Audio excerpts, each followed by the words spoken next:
ओम नमः शिवाय। हर हर महादेव। जय शिव शंभू। क्या कारण है कि आपके जीवन में इतने दुख खत्म होने का नाम नहीं लेते? एक दुख जाता है, दूसरा दुख आ जाता है। जीवन में जब से हम जन्म लिए हैं तब से दुखों ने हमारा पीछा नहीं छोड़ा है। ऐसा क्यों हमारे साथ बार बार हो रहा है? हम बहुत से उपाय करते हैं, बहुत से हल करते हैं, और हम तो जाने और अनजाने में कभी भी किसी व्यक्ति का बुरा नहीं करना चाहते, लेकिन फिर भी हमारे हिस्से में दुख क्यों है और इन दुखों से कैसे छुटकारा मिलेगा? आखिरकार हमें विस्तार से ये चीज़ें बताएं, आप समझें, और इस पूरी जो घटनाक्रम हमारे साथ जीवन में हो रहा है दुखों को लेकर, ऐसा क्यों? और जब हम उन बुरे लोगों को देखते हैं, जो लोग बहुत बुरे हैं, ख़राब हैं, लेकिन उनके जीवन में सब चीज़ें बेहतर होती जाती है, हमें समझ ही नहीं आती कि ईश्वर का क्या न्याय है। और हम बहुत हताश और निराश हो जाते हैं। हमारे मन में कई सारे प्रश्न शुरू हो जाते हैं कि हमारे जीवन में इतना दुख, इतना पीड़ा क्यों है? हम तो हमेशा चीज़ों को लेकर बेहतर करना चाहते हैं। इस पूरे प्रश्न का जवाब मिलेगा, और अगर ऐसी परिस्थिति से आप जूझ रहे हैं तो ज़रूर इस वीडियो को पूरा और अंत तक देखकर इन दुखों से आपको छुटकारा मिलेगा, एक सही रास्ता मिलेगा, एक सही मार्गदर्शन मिलेगा, जिससे आपके जीवन में कई सारे सकारात्मक बदलाव आपको देखने को मिलेगा।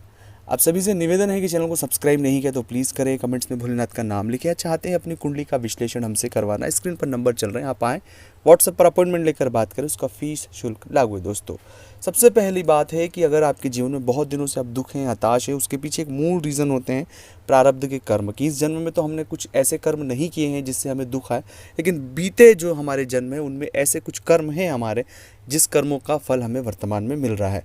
तो इसलिए उस कर्म का जो पश्चाताप है वो हर एक व्यक्ति को करना होगा, चाहे मैं हूँ, आप हो, कोई भी हो। लेकिन उस कर्म के पश्चाताप में और जो उस कर्म के भाव हैं उसमें हमें इस तरह का भाव नहीं रखना है कि सब चीज़ें खराब चल रही है, सब चीज़ें बेकार होगी। इस तरह का भाव मन में कुछ भी नहीं रखना है, क्योंकि यह वर्तमान को ख़राब करता है। यह आने वाले समय में इस जन्म में जो किए जाने वाले हमारे अच्छे कर्म हैं, हम उन कर्मों को ख़राब कर रहे हैं। इसलिए उन सभी हालातों को एक सकारात्मकता में लेते हुए, उन हालातों से जूझते हुए हमें धीरे धीरे आगे बढ़ना है। हमारे मन में कोई भी नकारात्मकता नहीं रखना है, हमें नेगेटिव नहीं होना है, तनाव में नहीं जाना है। हमें उन हालातों को फेस करना है। जब तक हम फेस नहीं करेंगे तब तक चीज़ें कुछ भी ठीक नहीं होगी।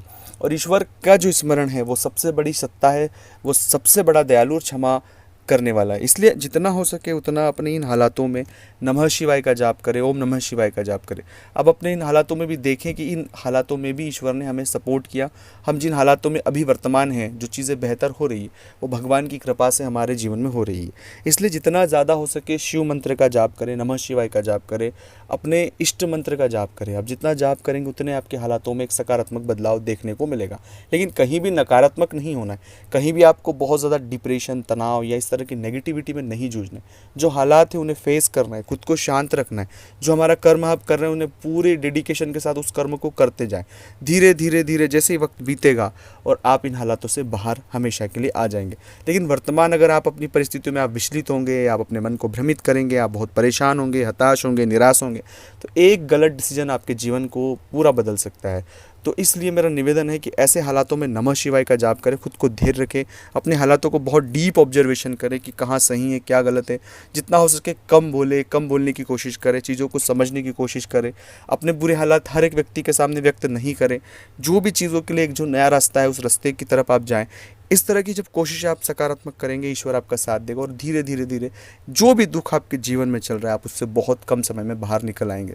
अपने अंदर, अपने आसपास, अपने घर के आसपास जो भी शिवालय हो, 2 वक्त शिवालय ज़रूर जाएं।